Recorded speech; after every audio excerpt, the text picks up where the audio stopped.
AOTYYT, aka No Filter Sound, or Ty, whatever easier for you. I'm back with the Promised Neverland episode 2. Yeah, episode 2. I've been hype about this. Nigga, I woke up yesterday, early as shit, so I could watch the episode and put a video up real quick for y'all. But this shit didn't come out till Thursday. I guess the pre-air was different. But yeah, we here. I got up pretty late, low-key. I got up at like 12, but we here. I watched it twice, actually. I like to do that because, you know, I like to catch everything I can. So we here. Hey, I'm excited, man. I want to talk about the opening again.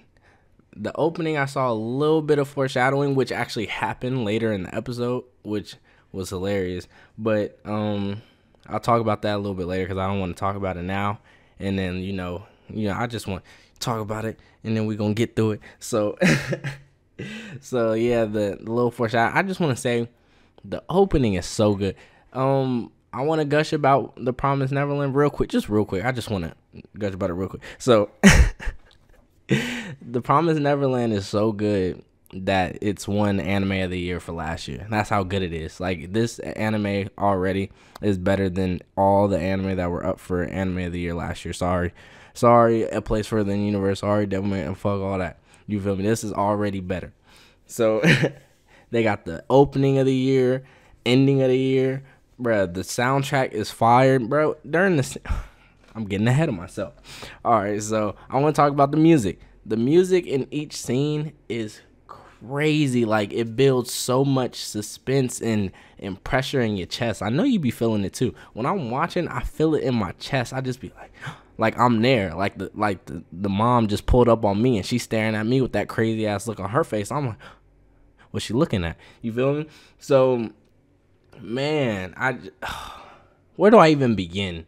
I low-key just ramble for 2 minutes all over the place, but that's me, man.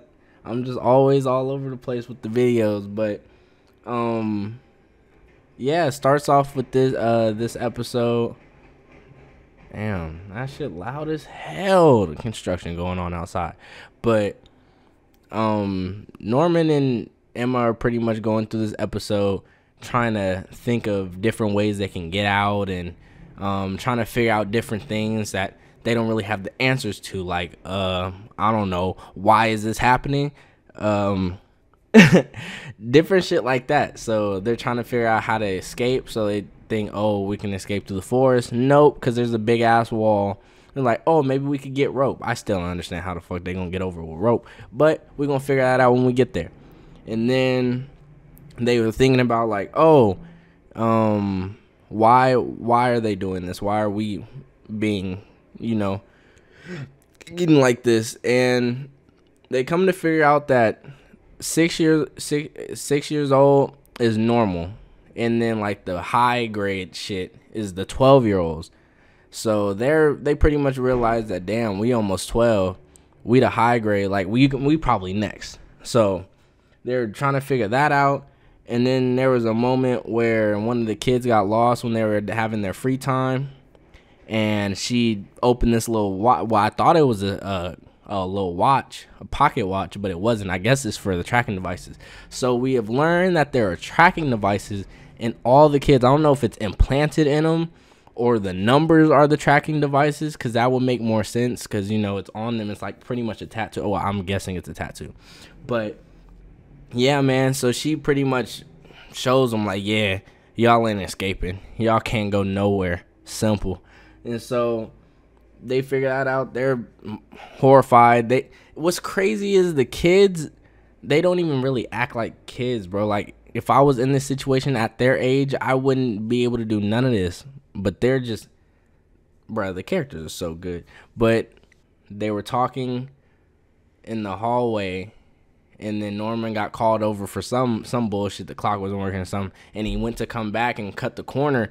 And the mom was standing right over Emma. And so the mom and Emma had this really, really dope, back and forth. And Emma really had to throw on, like, a facade real quick to throw off the mom. Because, you can't. She's terrified of the mom. at this point. And so for the mom to pull up, gosh, the mom is scary shit.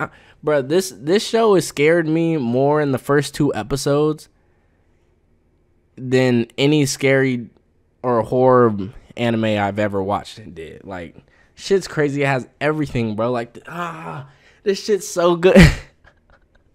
This shit is so good. But well, I got thrown off because I started talking. But yeah, long story short, the mom, it was Ray came along. He was like, dinner's ready. All the kids came running out. They were about to run downstairs, and she said, she happened to say, "Oh, did you two go to the gate?" And, you know, they put on it, "No, Mom, we would never. Come on now. What's wrong with you?" And then ran down the stairs, and Emma collapsed. She's having a panic attack. I'm pretty sure she has PTSD because she had a dream in the very beginning of the episode where Connie was on some silver platter. Shit was disturbing. But, you know, but they get it. They get their shit back together because they just real ass niggas. Like, they get that shit back together. They know they got each other, so that's all that matters. And so the next day, they're out at free time, I think, and then they're back in the forest, and I guess they got the cloth, the tablecloth, so they're going to use that as a rope. And then Ray pulls up. You know, hey, I'm really liking Ray. Like, Ray, oh, and about Ray, his voice sounds familiar. I'm going to look it up, but I haven't looked it up yet, but it sounds like Killua from Hunter x Hunter. I don't know for sure, but it sounds, his voice sounds just like Killua. That's probably why I fuck with him even more now. He looks like Sasuke. Well, I'm not a big fan of Sasuke, but he sounds just like Killua. But he pulled up. They told him what was going on. He was like, okay, you know, no problem. We're gonna have to, you know, figure this out. We might need to, you know, take the kids that are capable and leave the other one. And Emma's like, no, I want to save everybody. And I'm just like, oh, brother, this guy. I'm just playing. I mess with Emma, but it's like, she's gonna get people killed. She's either gonna get people hurt or killed because she wants to save everybody. Ray, bro, I'm on Ray's side when it comes to this because it's like there's 37 kids and most of them are under 6. How are we gonna get away when we have all the, you feel me? So it's like you have to think like, damn, we might have to leave some people. Like, they could easily, I feel like they could easily escape if it was just those 3, but to try to take all 37, oh my god, this shit is not gonna end well. But they were also talking during Norman and Ray were talking, and Norman said, hey, I like her, that's my boo, you feel me? And I thought that was dope because Norman the real one. I already knew he was a real one, but that just solidified it. So Emma and Ray were arguing before that little Norman and Ray dialogue, but they were arguing, and she was like, I want to save everybody, I won't do it if you won't help me save everybody. So that was kind of cute in a kind of dark anime like this. It has its moments. And then Norman and Ray were talking, and Ray was like, y'all niggas crazy, but I guess I got to keep y'all in line. So that's his role. His role is the Killua role, like to keep the dummies like going, Emma, you feel me, in line, you feel me. So that was cool. But then the bell rang. Uh-oh. Why the bell ringing? I don't know. Let's go see. I thought we still had free time. No. Pull up. And this is when it goes back to the opening, the foreshadowing in the opening. The black maid is there. I thought that she was going to be good from when the first time I saw the opening. But this opening, like when I watched it the second time, I noticed her. I'm like, well, we know the mom is evil now. So she has to be evil too. You feel me? Like, she can't be good. And so when she got the kids in a hug, some of the kids' faces, they weren't really happy that they were getting hugged by her.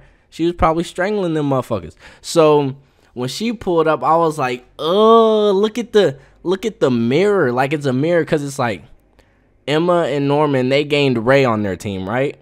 To help. And then the mom got help by getting another maid. Or sister, that's what they call it. So it's like, yo, it was like, damn, we got some help, but then she got some help. So it's like, bro, what are we going to do? I don't know. You tell me. You watching, tell me in the comments. I don't know what to do. shit, they don't know what to do, but they gonna figure it out, and I'm here for it. But yeah, oh, and one more thing before I end this. The ending, I wanted to talk about the song. It sounds a lot similar to the opening for Tokyo Ghoul Re. Oh, and I love that opening. I think that one's better than Unravel. If you want to fight about it, comment down below. We can argue. I don't care. But yeah, so that sounds really good. The ending is dope. I haven't really paid attention to the ending as much because I don't know. I just feel like you really have to pay attention to endings because endings be having some shit in there. You feel me? But at the end of it, it shows roses, and then it shows the thorns, which has like it's piercing the shoe and shit like that. So I wanna know what the symbolism behind the rose is. I'm really interested in that. And yeah, man, that's the end of the video. If you enjoyed, subscribe to the channel. It's always appreciated. Comment down below what you thought of the episode, what you think of the show so far, and turn post notifications on if you do subscribe, or if you are already subscribed and you don't have them turned on, turn them on. And I'm out.